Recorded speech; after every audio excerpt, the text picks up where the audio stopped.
So when I was in India, I would say curry, and then people were like, "What are you talking about?" Yeah. No, really. So they'd go like, "What do you imagine. love?" And I'd be like, "Oh, I love curry." And they'd be like, "What? What are you talking about?" And then like once I said like, even when I was there, I was like, "Naan," and the guy said, "Which naan?" And then I was like, None of that. Naan." And he's my like, and then the one guy said to me that like naan is bread. Yes. And I was like, "Yes, I want some naan bread." And then he said, "No, my God. you're saying." And then it was so cute the way he said it to me. He says, "Trevor," he says, "Do you understand right now? You're saying bread." Yes. Then I was like, "What do you mean?" He's like, "You basically came to me and you said, I want bread." Then I was like, I don't understand. He's I love like, the Indian accent in there coming he's like, through.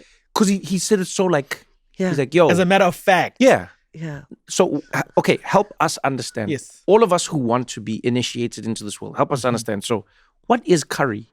It's not, I didn't never heard of the word till I came to England. First time someone told me, do you know how to make curry? I was like, I don't know. I've never heard of it. It's an English word that the British used, that they morphed probably from curry, which is a kind of, South Indian kind of sauce, spicy sauce. We don't know. Every dish has a name. Curry is not a name of anything. I never heard of it. And first time I heard of it was in 1992. I've heard the word curry. I never heard of it before. And it's really interesting because it's almost like they need to dumb it down to the lowest common denominator by calling it one thing.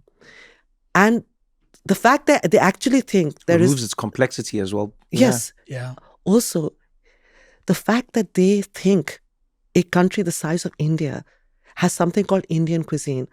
Let an Indian try and say there's a European cuisine.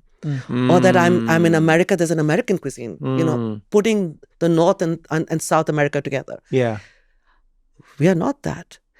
But the problem is they take away from us our layering, our identity, our accent, the fabric that we wear, the thing that makes us different.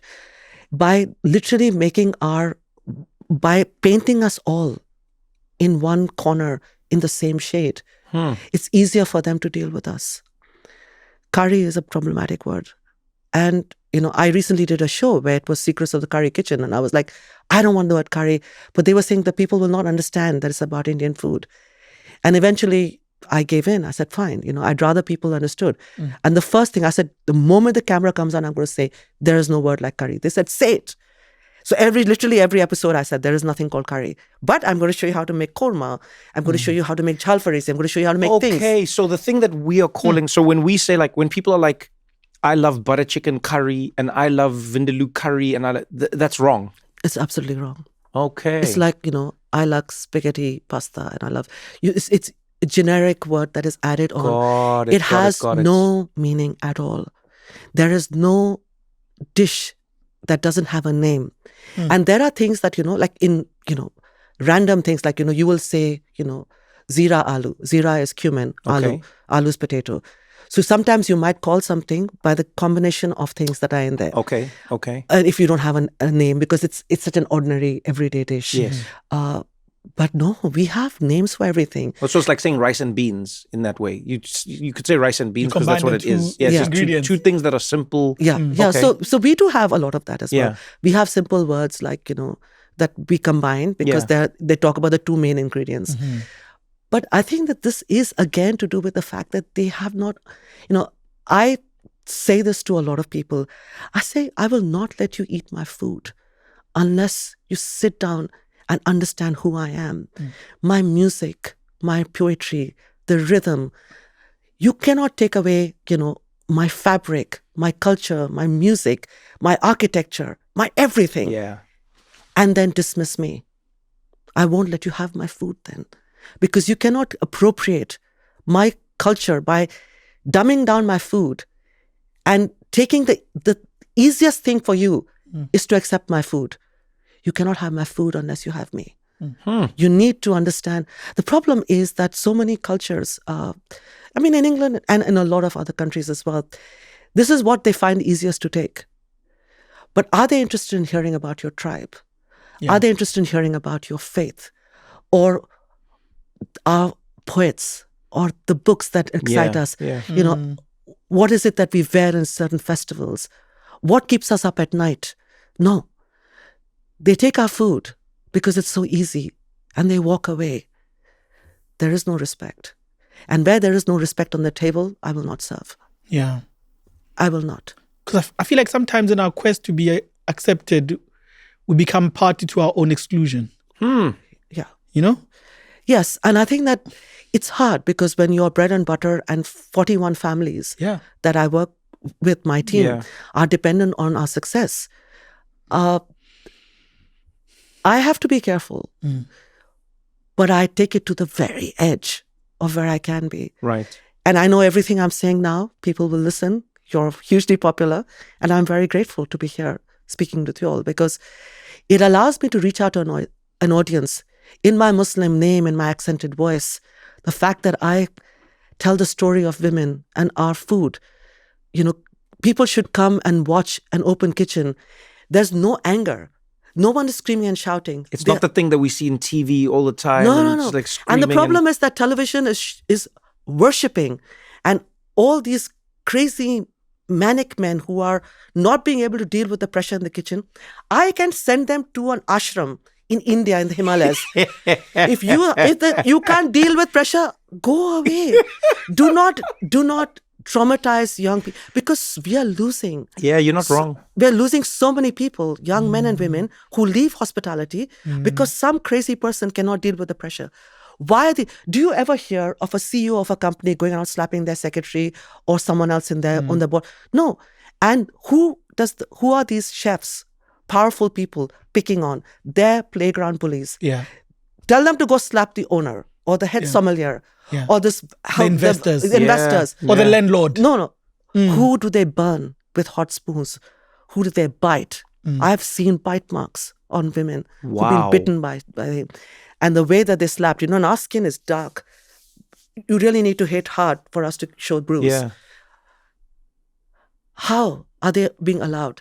In no other profession, and I'm saying this not because I'm a lawyer, but in no other profession and no other space would this level of assault, physical, sexual, be allowed in the kitchen. If it was outside the kitchen, they would be in jail. In full display. But we are allowing this because we allow the excuse that this is pressure. It's even glorified. It is glorified. This is seen like they're these tormented people. And I feel that it's almost as if the men who cook today do not want to be reminded of the women who cooked for them. Before. Because like in England, I don't know what it's like in South Africa, but like school meals were served by older women. Yeah. Lunch ladies. Yeah, lunch ladies. Exactly. Your memories are your grandmother, your mother, lunch ladies. Yeah. Now that you're an artist, you will become this macho, kind of crazy man who will be so, radiate testosterone because you've made cooking into a combat sport. Yeah. So that it is so far away from the spiritual rhythm of the spices as they're crushed in our homeland. I even think the instrument that is used to symbolize cooking, the knife, so combative. You're right. I think it's a man that said, why not the spoon or the ladle? Yeah. Yes. Come to my kitchen, you'll see that the only knife we have is a very small tomato knife because every household had one sharp knife. And in my kitchen, we have one sharp knife and it moves between people. We all had one sharp knife. Yeah. Remember? Yeah. There's one sharp knife in everyone's house in the township. Yeah. And so in my kitchen, I have one sharp knife. I don't have fancy knives. I got very excited. I went and bought some Japanese knives. We had to take women to A&E after that because they'd cut their fingers. They're not used. We don't know because we're used to bloody working with blunt knives. But the whole thing is that why has it become so combative? Why has it become about aggression and show? And that you are taking this ingredient and you are imposing yourself on it. When summer gets hot, the best plan is one that keeps everyone cool and fed. Whole Foods Market has fresh shortcuts for summer road trips, backyard barbecues, and pool parties, so you can beat the heat with the quality you expect. Start with sales on best of summer fruit, peaches, organic blueberries, and organic nectarines for salads, smoothies, or snacking. For the cooler, stock up on poppy, Waterloo sparkling water, and more. Grilling? Well, look for no antibiotics ever meats like New York strip steak, made in-house kebabs, skewers, and sausages. Round it out with brioche buns, corn, zucchini, and everyday low prices on 365 brand chips and dips. Hosting something bigger? Whole Foods Market Catering can help with platters, salads, sushi, cheese boards, and more. Prime members can get their first order over $25 delivered free, so summer flavors come right to the door. Terms apply. Shop Whole Foods Market in-store or online and get your first delivery free with Prime.